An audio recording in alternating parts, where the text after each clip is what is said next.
Hello, everyone. So today is a new moon in Sagittarius, and it trines to the out of sign trine Jupiter in Pisces, that is also stationing direct today. So it's a very strong Jupiter Sagittarius kind of vibe. We're coming from the last lunar cycle, which was very Scorpionic, also very Saturn. Saturn was square in the nodes. We had 2 Scorpio Taurus eclipses. Just a lot of going deep, uncovering core content, looking at our commitments, core sort of course direction, life-changing dynamics in the last lunar cycle. Where does this leave us right now? I want to tune into what is the essence of the Sagittarius Jupiter archetype and what's emerging right now. We often hear that Jupiter in Sagittarius corresponds to the idea of expansion. We're always cultivating more insight, more understanding of reality.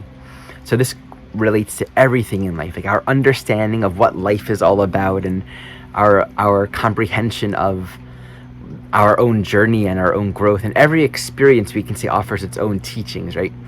We can say within the Sagittarius Jupiter archetype, we're always learning more of the truth. We're always opening up to a greater expanse and understanding of reality. And so one of my dear friends once expressed, we don't learn something and then, replace one truth with another truth. It's more like we expand upon what we do know, and we realize, there's a lot more to see. Like there's more of the picture, right? At the full expanse of reality as it is Pisces, Neptune, right? We're never going to comprehend and understand the fullness of reality. It's beyond comprehension in a sense. Sagittarius Jupiter corresponds to that which we can understand, that which we can know. This always happens through direct experience. It's always irrefutable, which is why it's not about belief systems. That which we know is known. Like drinking orange juice is absolutely orange juice. Like the ocean tastes salty, the truth tastes like freedom. That's a very well-known, I think, Buddhist quote. That which is known is understood, it's integrated. It never needs to be proven or argued or justified or explained. It's just there. It sort of rests on its own. And as we cultivate more knowledge and more insight and more understanding, we become wiser. We can see life in a more holistic, more integrated way. In every part of our life, everything in our experience can then be interpreted and understood and internalized in a more holistic, inclusive way. And I want to tune into this idea of expansion. When we think about expansion, I at least often think of it in terms of like this way. What's the word? Lateral, horizontal, right? Like this plane, right? I don't often think of expansion as like up here. And there are certain words we use to describe learning and realization and understanding. Like we can have a higher insight, and higher sort of means it's up here, right? Versus a lower insight, which is down here. Like lower insight, we understand to say it's maybe not as comprehensive or inclusive as a higher insight. The thing is with Sagittarius, and this is a very tricky, sticky area, insight and realizations, they can be high, right? It can be a sort of essential realization.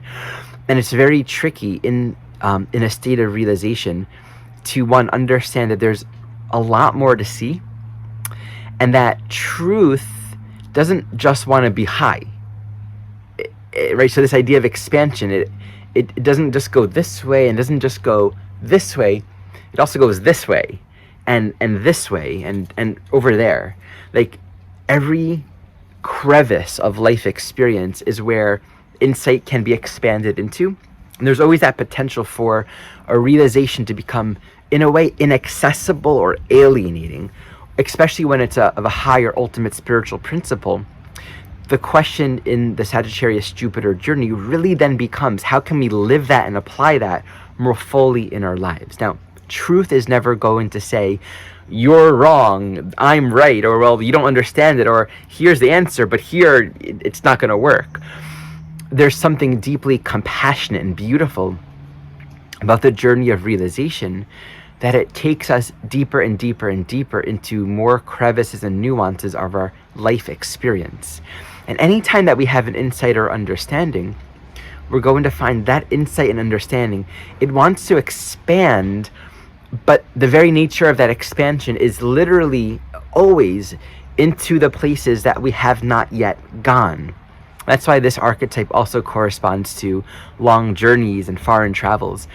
It symbolizes exposing oneself to something that is new. I've never been here before. My scope of reality is going to open up and grow immensely. We have this experience on the pilgrimage of the Jupiter Sagittarius journey, where we recognize life is a pilgrimage every moment, every day. It's like the road is wide open. And we cultivate a sort of optimistic attitude that allows us to appreciate every day, every life experience is offering more teaching, more growth, more healing, more understanding. But to understand the idea that our expansion and our growth and our deepening of realization at the core is wanting to meet more and more of our human day-to-day life experience, every facet of it. The truth is wanting to infiltrate and radiate and illuminate all of our life experience. And until that illumination, it's not complete. And we can say within this archetype, it's never really complete. There's always more realization. It just continues to deepen and deepen. And I was working with my friend Matt on a song that I'm working on. He's a musical engineer, producer, and he has this amazing speaker system. And he asked me, how much do you think these speakers cost? And I think like these 3 separate speakers cost in total like $8,000. And he says that there are speakers that even cost more than that. Like I got speakers that are maybe a few $100s or something like that, and they're good speakers. But his are really great. So I asked him, what makes these speakers so great? Like I was sort of befuddled that you would buy speakers in the thousands. Like it's a speaker, it plays back the music, you know?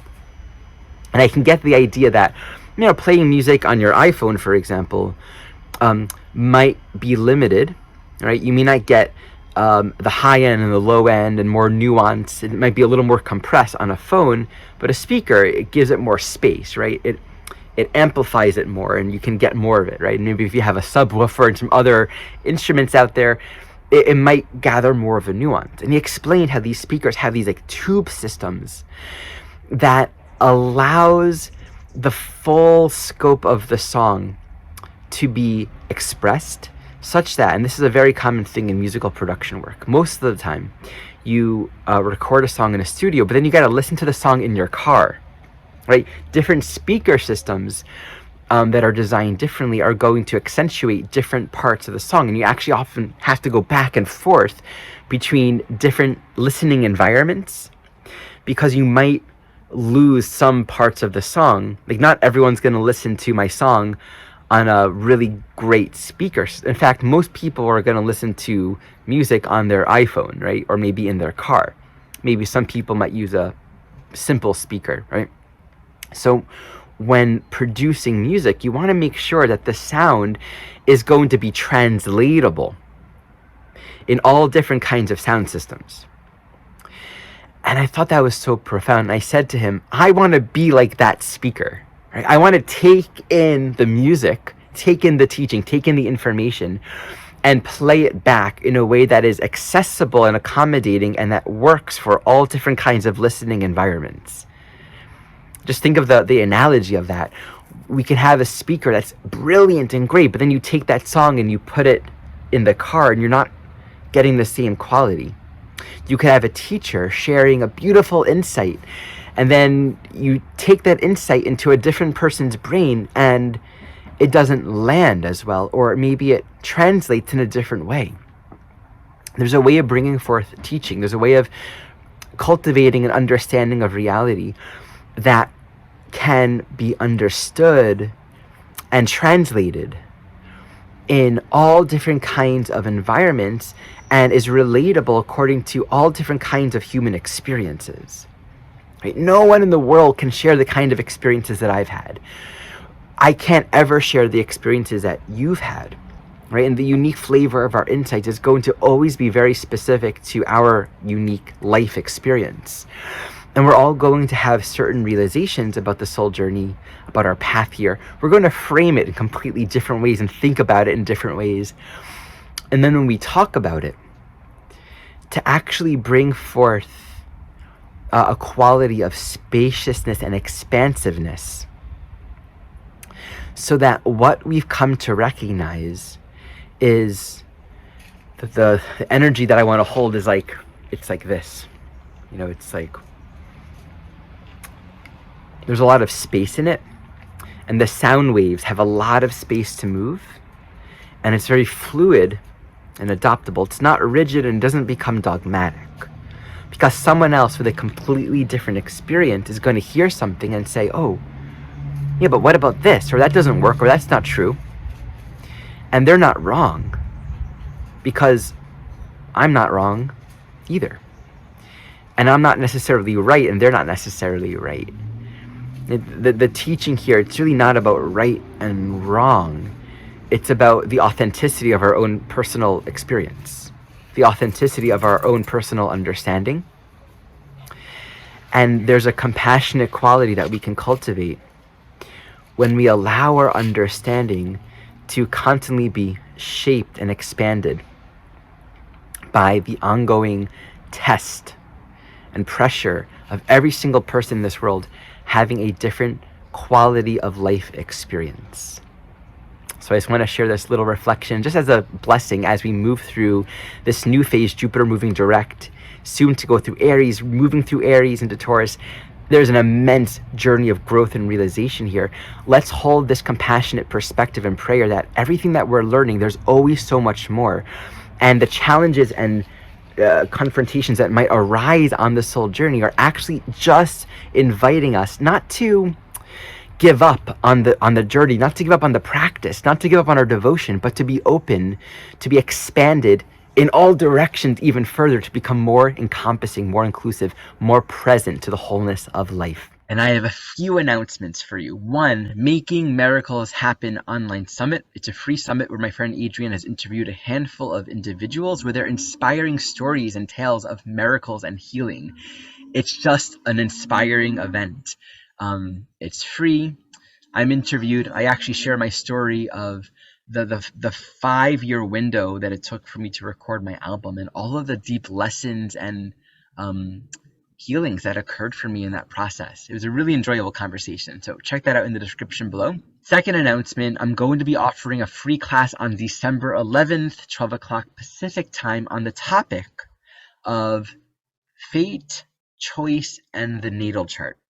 Sharing my reflections on what is the natal chart, what is astrology, what does it really speak to in terms of who we are and what this life is all about, where does the idea of free will or fate come into it. It's one of those areas of reflection that is just constantly deepening and deepening in my own inquiry. So I'm excited to just sort of come into a space and to share what I'm learning and what I understand, and really how I work with the natal chart, how I work with a person when I'm looking at the natal chart and I honor both the sovereignty and the agency of freedom of choice, but also this really deep spiritual teaching, which is you can't change the curriculum. So I'm looking forward to that. And this free class will also be an opportunity for me to introduce the 2023 Heart and Soul Centered Astrology Training Program. So if you're wanting to learn more about that and have some dialogue Q&A with me, I'll be able to do that at the end of that class. And it's open for enrollment now, so you can tune into it in the description below. You can enroll in the whole year, in the first part of the program, just the first 5 months. We have payment plan options available and tuition assistance options for those who need it. Okay, thank you for watching.